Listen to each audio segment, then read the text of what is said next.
Problems are part of life and facing them with smile is art of life. பேரை கேட்டாலே சும்மா அதிர்து இல்ல.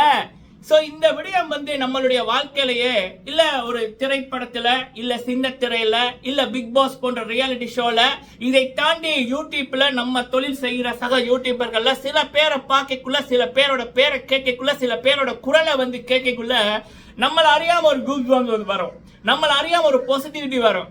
So அப்படித்தான் வந்து இந்த பெண் யூடியூபர் நம்ம சக தொழில் செய்பவர் நமக்கு ஒரு டைம்ல ஒரு முன்னுதாரணமா நான் வந்து பார்த்தவர் சங்கவி த ஐகான். சரிங்களா, த ஐகான் அப்படின்னா அவங்க பேர் எப்படி என்ன இதுல வச்சாங்கன்னு தெரியல, சிஎஸ் த ஐகான். ஸோ சங்கவி அவர்கள் வந்து அவங்களுக்கு கிடைச்ச ஒரு விடயம் ஒன்று இப்ப சமீபத்தில் அவங்க ஒரு விடயம் ஒன்று போட்டாங்க, சீஃப் கெஸ்டா போறது அப்படின்றது. அந்த விடயம் அதை தாண்டி வந்து ஒரு சிச்சுவேஷன் வந்தது. எந்த பெண்ணா இருந்தாலும் அப்படி ஒரு சிச்சுவேஷன் வந்தோன்னா அந்த பொண்ணு இந்த தொழிலும் வேணாம் இதுவும் வேணாம்னு ஓடி போயிடுவாங்க. அதனாலதான் பல பெண்கள் வந்து முகத்தை காமிக்காம வாய்ஸ் ஓவர்ல வீடியோ போட்டு கொண்டிருக்காங்க. கேடுகட்ட உலகம், கேடுகட்ட மனிதர்கள் இருக்கிற இதுல பல பெண்கள் முகத்தை காமிக்க பயப்படுறதே அப்படிப்பட்ட கேடுகட்ட கேவலமான மனிதர்களை தான். ஸோ அப்ப அப்படி இருக்கக்குள்ள அப்படி ஒரு சிச்சுவேஷன் வருது. அப்ப அந்த பொண்ணு எடுத்த முடிவு, அந்த பெண்ணோட இருந்த கணவர் வந்து எடுத்த முடிவு, அந்த கணவரோட குடும்பம் இவங்களுடைய குடும்பம் எடுத்த முடிவெல்லாம் சத்தியமா இப்ப இருக்கிற பெண்களுக்கு முக்கியமா தேவையான ஒரு பாடம். பொண்ணுன்னா எப்படி இருக்கணும், எப்படி இருக்கணும், சிங்கப்பொண்ணுன்னு படத்துல பாடல்ல புத்தகத்துல படிச்சா மட்டும் போதாது கண்ணா, நம்ம வாழ்க்கையில நிறைய சிங்க பெண்கள் இருக்காங்க. அப்ப அவங்கள நம்ம கை தட்டி சல்யூட் பண்ணி பண்ணக்குள்ளதான் நம்ம குடும்பத்தில இருந்தும் அப்படிப்பட்ட சிங்க பெண்கள் வருவார்கள். இந்த உலகத்துல பெண்களோட நிலைமைகள் மாறும். ரித்தன்யா, விஸ்வமிகா, லோகேஸ்வரி, தங்கப்பிரியா, என்ன அந்த நடிகைகளோட பேரா சொல்றேன், இதெல்லாமே வரதட்சணை கொடுமை காரணமாக இந்த உலகத்தில் இருக்க காட்டு மிராண்டிகளின் தொல்லை தாங்க முடியாம கடந்த ஒரு 48 மணித்தியாலத்துல இறந்த பெண்களோட பேரு. சரியா? சோ இன்னும் பல பேர் இருக்கு, சொல்ல விரும்பல, பேர் சொல்ல விரும்பல. இவங்க எல்லாம் என்ன அப்படின்னா இந்த ஈவ்டீசிங்கு, அதுக்கப்புறம் வந்து இந்த ராக்கிங்கு அப்படியான இதனால வைத்தியசாலைகள் அனுமதிக்கப்பட்டவங்க அப்படியான நபர்களோட பேரு. ஸோ சோசியல் மீடியால இல்ல இப்ப காலேஜுக்கு போய்க்குள்ள அப்படியான இது. ஸோ இப்படி எனக்கு தெரிஞ்சு ஒரு நாளைக்கு 24 மணித்தியாலத்துல கிட்டத்தட்ட ஒரு 40-50 பெண்களுக்கு வந்து இப்படி மன உளைச்சல்கள் வருது, இப்படியான பிரச்சனைகள் வருது. அதை தாண்டி வரணும், வாழ்க்கையில தடை வரும், அந்த தடைகளை தாண்டினா தான் வாழ்க்கையில வெற்றி பெற முடியும். ஸோ அப்படி இப்ப நமக்குள்ள ஒரு பெரியதொரு மன உளைச்சல் இருந்தது. ஏன் வந்து பெண்கள் வந்து தெரியாத ஒரு முகம் தெரியாத ஒரு கேவலமான பிறவி, கேவலமா இந்த உலகத்துக்கு வந்தவன் ஒரு விடயம் தப்பா பேசுறான், பேட் வேர்ட் பேசுறான், பொய்யான விடயத்தை அவனை போல இருக்க கேவலமான நபர்கள் வந்து ஆதரிக்கக்குள்ள ஷேர் பண்ணிக்குள்ள ஒரு பொய்யான விடயத்தை, ஒரு கேவலமான விடயத்தை, ஒரு பெண்ணை பத்தியோ ஒரு ஆணை பத்தியோ வர்ற ஒரு பொய்யான விடயத்தை எந்த பிறவி ஷேர் பண்ணும்? கேவலமான பிறவி தானே ஷேர் பண்ணும். அப்படி கேவலமான பிறவிகள், அசிங்கமான பிறவிகளோட வார்த்தைக்கும் அதுகளோட நக்கலுக்கும் அதுகள் பண்ற விடயங்களுக்கும் ஏன் பயந்து உங்களோட வாழ்க்கையில நீங்க விரும்பின தொழிலையோ விரும்பின விடயத்தையோ இல்ல விரும்பின ஆடையோ இல்ல விரும்பின நபர்களோட பேசுறதையோ பழகுறதையோ ஏன் வந்து நீங்க வந்து உங்களை நீங்களே அடக்கணும், உங்களோட வாழ்க்கையை அழிக்கணும், உங்களை நீங்களே ஏன் அள வச்சிருக்கணும் அப்படின்னு நமக்குள்ள வந்து ஒரு பெரிய ஒரு இதே இருக்குது. ஏன் வந்து பெண்கள் வந்து துணிச்சலா முடிவு எடுக்கிறாங்கல்ல இது அப்படின்ற மாதிரி. அப்ப அந்த டைம்ல தான் சங்கவி அவர்களுக்கு ஒரு விடயம் ஒன்று நடந்துச்சு. அதுல அவங்க கம்பேக் கொடுத்தாங்க பாருங்க. சத்தியமா சொல்றேன், நானே என்னுடைய நண்பர்கள் என்னுடைய குடும்பம் எல்லாமே அவங்களோட காணொலிகள், அவங்களோட தமிழுக்கு அடிமை. சோ அப்ப அவங்க வந்து நம்ம வீட்டு பிள்ளை மறத்தாங்கிற மாதிரிலாம் பார்ப்பாங்க. அப்ப ஒரு கூஸ் பம்ப் வந்து பாருங்க, அவங்க ஒரு காணொலி போட்டாங்க. அது படத்துல நம்ம தலைவர் படத்துக்கு நம்ம வந்து விசில் அடிச்சு கொண்டாடுறத போல நிஜத்துல நான் வந்து ஒரு வேற மாதிரி மோகன் மக்களே. ஸோ அப்போ அந்த பெண்ணுக்கு நம்ம இத்தனை காணொலி போட்டிருக்கோம், 4-5 சேனல்ல இத்தனை காணொலி போட்டிருக்கோம். ஸோ அப்போ என்னோட தொழில இருக்க ஒரு சக யூடியூபர், ஒரு சகோதரி.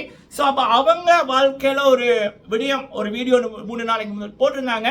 ஸோ அதை பற்றி நான் வந்து இதுல ஷேர் பண்ண விரும்புறேன். அது மட்டும் இல்லாம அவங்களுடைய காணொலிய விஜய் சேதுபதி அண்ணா அவர்கள் பாக்குறாங்க. சரிங்களா?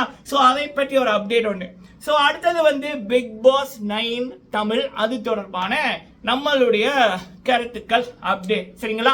ஃபர்ஸ்ட் டைம் வந்துருக்கீங்கன்னா மறக்காம சப்ஸ்கிரைப் பண்ணுங்க, உங்களுடைய கருத்துக்களை தவறாம சொல்லுங்க. வீடியோ பிடிச்சிருந்தா லைக் பண்ணுங்க, முடிஞ்சா பல பேருக்கு ஷேர் பண்ணுங்க மக்களே. ஓகே, முதலாவது விடயம் த ஐகான் சங்கவி அவர்கள். அவங்க வந்து ஒரு ஒரு இடத்துக்கு, ஐ திங்க் அது ஒரு கட்டிட திறப்பு விழாவா இல்லை ஒரு நிகழ்ச்சிக்கு வந்து சீஃப் கெஸ்டா வந்து போயிருக்காங்க. அப்ப அதுல அவங்கள அழைப்பவர், அவங்கள வந்து மக்களுக்கு அறிமுகப்படுத்தவர் சொல்ற விதம் இருக்கு பாருங்க. அது எப்படி இருக்கும் அப்படின்னா, அவங்களுடைய வீடியோ அந்த அவங்க போட்டிருக்காங்க, போய் பாருங்க, பல பேருக்கு ஷேர் பண்ணுங்க. அது வந்து தன்னைத்தானே செதுக்கி ஒரு நபர் மேல வர்றாங்க அப்படின்னா, அது பாடல்ல நம்ம கேட்டிருப்போம், படத்துல வந்து நம்ம பார்த்துருப்போம். பட் நம்ம வாழ்ற வாழ்க்கையில ஒரு பெண் தன்னைத்தானே செதுக்கி தான் விரும்பின தொழில் மூலம், தன்னுடைய மொழி மூலம், தன்னுடைய அறிவு மூலம் இந்த ஒரு ஐடென்டிட்டி அந்த பொண்ணுக்கு கிடைச்சிருக்கேன். அது எவ்வளோ பெரிய ஒரு விடயம், எவ்வளோ ஒரு விடயம். அதுவும் சமீப காலத்தில் அவங்க ஃபேஸ் பண்ண அந்த தடைகள், அதையெல்லாம் தெரிஞ்சு இன்னைக்கு அந்த ஒரு மாலையை போட்டு அந்த குத்து விளக்கு ஏத்தைக்குள்ள பா என்ன மொமெண்ட்டுப்பா, வேற மாதிரி சகோதரி. சரிங்களா, இதை தாண்டி எனக்கு ரொம்ப ஒரு பெருமையா இருந்தது என்ன அப்படின்னா, இப்ப ரித்தன்யாவோட கணவன், விஸ்வமிதா அப்படின்றவனோட கணவன், அப்புறம் துபாயில் ஒரு பொண்ணு தன்னோட பொண்டாட்டி அழகா இருக்கா அப்படின்னு போட்டு ஒரு சைக்கோ என்ன பண்ணியிருக்காங்கன்னா, மொட்டை அடிச்சிருக்கான். அந்த பொண்ணை மொட்டை அடிச்சிருக்கான். அந்த பொண்ணு அடுத்த நாள் என்ன பண்ணிருக்குன்னா, தன்னோட குழந்தைய தூக்கி எறிஞ்சு கொண்டுட்டு அதுவும் வந்து செத்துருக்கு. சரியா, அப்புறம் வந்து இந்த தங்கப்பிரியா அப்படின்றவன், பூபாலன் என்றவன், போலீஸ் கணவன், அவன் அந்த கணவனோட அப்பனும் வந்து இன்ஸ்பெக்டரா இருக்கான். அப்ப அவன் வந்து பொண்டாட்டி கழுத்துல மிதிச்சு அவ வந்து இப்ப வைத்தியசாலையில இருக்கா. அவன் வந்து அவங்களோட அம்மா தங்கச்சிட்ட சொல்றான், பூபாலன் என்னோட பொண்டாட்டி எப்படி மூஞ்சில அடிச்சேன், கழுத்தை உதைச்சேன், கதறினான்னு அவங்களோட அம்மாவும் தங்கச்சி சிரிக்குதுகள். அப்ப இப்ப அப்படிப்பட்ட கேவலமான ஆண் பிறவிகளை பார்க்கக்குள்ள நம்ம ஒரு ஆணா இருக்கோம் அப்படின்னக்குள்ள நம்ம, ஏன்னா நம்ம பேசுறோம் இல்ல, பேசக்குள்ள நம்ம ஹோம்ஒர்க் பண்ணியிருப்போம், ஸ்கிரிப்ட் பண்ணியிருப்போம். இப்போ என்னடா இது ஆணினம் இப்படி அசிங்கமா போய் கொண்டிருக்குன்னு ஒவ்வொரு நாள் சொல்ற வீடியோல பேசக்குள்ள நமக்கு அசிங்கமா இருக்கும். கேமரா முன்னுக்கு தானே பேசுறோம், ஏன்னா ஆணினத்துல இப்படி கேட்ட கேவலங்கள் இருக்குது அப்படின்னு.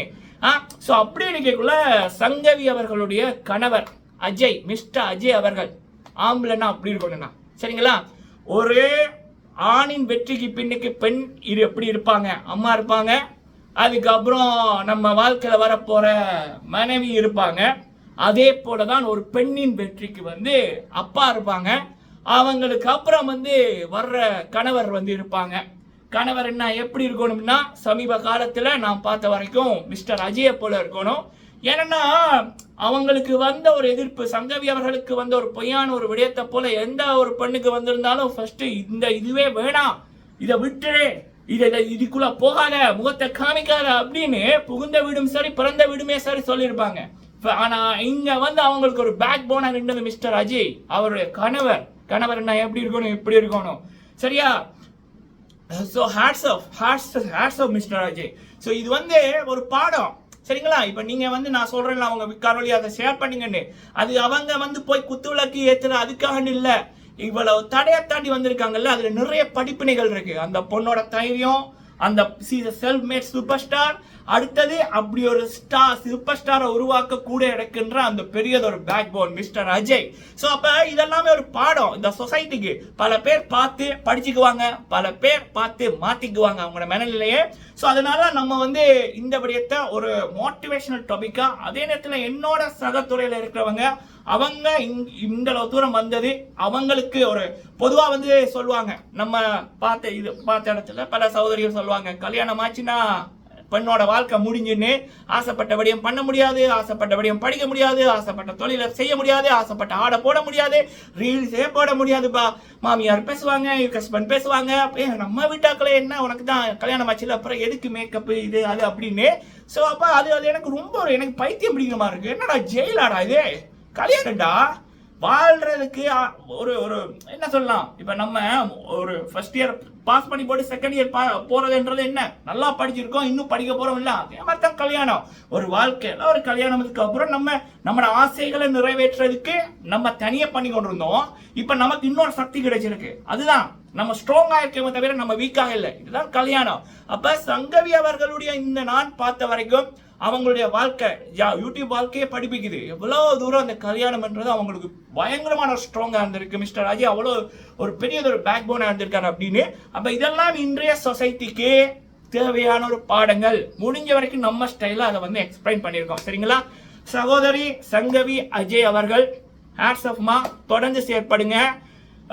பல கிரிங் வீடியோ போடுறவங்க, அசிங்கமான வீடியோ போடுறவங்க, தமிழை அசிங்கப்படுத்துறவங்க, அவங்க மத்தியில் இந்த பொண்ணு தமிழை வாழ வச்சு கொண்டிருக்க இந்த பொண்ணோட தமிழுக்காகவே பல பேர் அந்த பொண்ணோட காணொலியை பார்க்குறாங்க.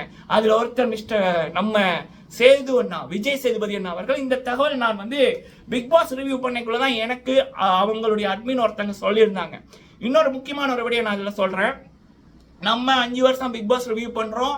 அதில் தெலுங்கு சீசனு, பிபி அல்டிமேட் உட்பட கிட்டத்தட்ட ஒரு 7 சீசன் ரிவ்யூ பண்ணியிருக்கோம். முதல் நாளே நம்ம வின்னர் யாருன்னு நம்ம சொல்லிடுவோம். அவங்களாம் 100ஆவது நாள் டைட்டில் அடிப்பாங்க. அவங்களுக்காக நம்ம குரல் கொடுத்துருவோம். 100% சக்ஸஸ் ரேட் தான் என்னுடையது ஆஸ் அ ரிவ்யூவராக. ஸோ அப்போ அப்படி இருக்கீங்களா, சீசன் 8 ஆரம்பிக்கும் முதல் இவங்களுடைய காணொலிகளை நம்ம பார்ப்போம். அப்போ எனக்கு ரொம்ப நாள் ஆசை, சரி நம்ம அந்த தூய தமிழில் பேசுவோம், அப்படி பேசுவோம் இந்த முறை ரிவ்யூ பண்ணுங்க அப்படின்னு. அந்த டைம் பார்த்து முத்துக்குமரன் அப்படின்றவர் சீசன் 8ல் வாராரு. அந்த மனுஷன் என்னன்னா அதே தூய தமிழ்ல பேசுறாரு. முடிவு பண்ணோம் இவருக்கு தான் சப்போர்ட், இவர் தான் வின்னர்னு.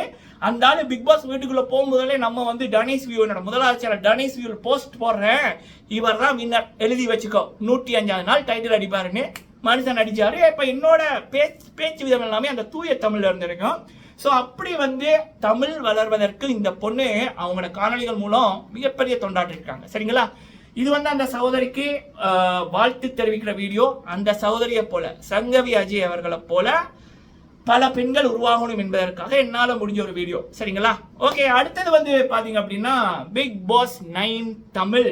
பல பேர் கேட்பது எப்போ ஆரம்பிப்பாங்க அப்படின்னு. நம்ம எப்பயோ சொல்லிட்டோம், போன சீசன் முடியவே சொல்லிட்டோம். அக்டோபர் மாதம் 1வது வீக் அல்லது 2வது வீக்கு. ப்ரோமோ எப்போ வரும் அப்படின்னா ஆகஸ்ட் மாத இறுதியில். தெலுங்குல வந்து பார்த்தீங்கன்னா காமன் பீப்புள் எடுக்கிறாங்க அப்படின்னு போட்டு ஏர்லியாவே ப்ரோமோ விட்டுருந்தாங்க. அப்படி தமிழில் வந்து இப்படி காமன் பீப்புள் நீங்கள் அப்ளை பண்ணுங்க அப்படின்னு சொல்லும் பட்சத்தில் ஆகஸ்ட் ஃபர்ஸ்ட் வீக்கில் ப்ரோமோ வந்து வரலாம். ஆனால் main Bigg Boss promo August 2ல் தான் வரும். சரிங்களா? இது பிக் பாஸ் 9 தமிழ், விஜய் டிவியோட பிக் பாஸ் 9 தமிழ் தொடர்பான ஒரு அப்டேட். ஸோ எனக்கு வந்து season 3 Bigg Boss Tamil, season 6 Bigg Boss Tamil என்னோட ஃபேவரட். காரணம் என்னன்னா இலங்கை, மலேசியா, சிங்கப்பூர் இப்படியான இடங்கள்லேருந்து போட்டியாளர்கள் வந்தார்கள். ஸோ இப்போ சீசன் 9ம் கண்டிப்பாக வெளிநாட்டு போட்டியாளர்களை எதிர்பார்க்கலாம் அப்படி என்பதான் அப்டேட். அப்படி இருக்கிற பட்சத்தில் கண்டிப்பாக இலங்கை, யாழ்ப்பாணம், விஜய் டிவியோட குறி வந்து கண்டிப்பாக இருக்கு. ஸோ என்னை பொறுத்த வரைக்கும் அப்படின்னா யாழ்ப்பாணத்திலிருந்து ஒருத்தங்களுக்கு கால் போகுது விஜய் டிவிட்ட, பிக் பாஸ் டீமிட்ட இருந்து அப்படின்னா சங்கவி அவர்கள், கிருஷ்ணா அவர்கள் இப்படியான நபர்கள் டிசர்விங். அவங்கள யார் வந்தாலுமே அது அவங்களுக்கு மட்டுமல்ல, அவங்கள பார்க்கக்குள்ள, உதாரணத்துக்கு சங்கவி அவர்கள் வந்தா அவங்களோட காணொலியை பார்க்குற பல பிள்ளைகளே, வெளிநாட்டில் இருக்க பல பிள்ளைகளை தமிழை நேசிச்சு படிக்க ஆரம்பிச்சிருக்கு. ஸோ பிக் பாஸ் ஒரு 105 நாள் ஆட்டத்தில் அந்த பிள்ளை வந்துச்சுன்னா தமிழ் வளரும். சரிங்களா? முதலாவது இது. அதே நேரத்தில் அவங்க மூலம் நிறைய பாடங்கள், அவங்களோட வாழ்க்கை அனுபவங்களை கற்றுக்கொள்றதுக்கு பல இளைஞர்களுக்கு வந்து உதவியா இருக்கும். கிருஷ்ணா அவர்கள் அவரை பற்றி சொல்லவே வேணாம், நிறைய விட நம்ம பேசிட்டோம். பார்ப்போம் யாரு வர்றாங்க அப்படின்னு. சரிங்களா? ஓகே மக்களே, நீங்க உங்களுடைய கருத்துக்களை சொல்லுங்க. படத்துல கதாநாயகனா நடிக்கிறவங்களை பார்த்து சிங்க பெண்ணு, அப்புறம் ஹீரோ அப்படின்றத விட நம்ம வாழ்ற வாழ்க்கையில நம்ம செய்யற தொழிலையே நிறைய பேர் இருக்காங்க. ஸோ அப்ப அந்த நபர்களை பத்தி நம்ம பேசக்குள்ள, அவங்களோட நல்ல விடயங்களை எடுத்து சொல்லக்குள்ள அவங்கள போல இன்னும் 100 பேர் உருவாவாங்க. அது வந்து சமுதாயத்துக்கு மட்டும் இல்லை, அவங்கள பார்த்து நம்ம குடும்பத்திலேருந்து ஒருத்தங்க வருவாங்க. அது ஒரு வளர்ச்சி தான். அதுக்காக என்னால் முடிந்த ஒரு இதுதான் இந்த வீடியோ. நன்றி.